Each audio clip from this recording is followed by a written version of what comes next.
เป็นฝั่งลาวฝั่งในก็จะเป็นฝั่งไทยค่ะเนาะอันนี้ก็สุดเขต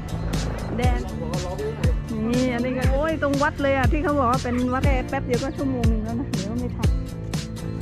นี่อันนี้ก็อยู่หนองคายเนาะก็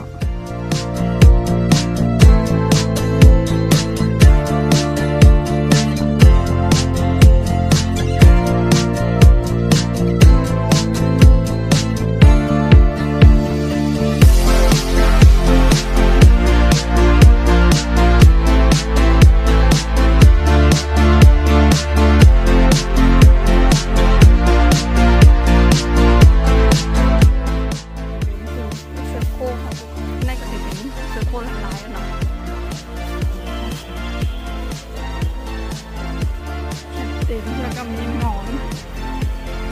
พามันไปเที่ยวแล้วให้มันซื้อให้มันใส่เอาเขาไม่มาพี่เขาอยากกินขนมปังยัดไส้เอาไหมลองชิมไหมปาเต้อะเอานี่ไง60จะเป็นขมุนของฝากเลยนะ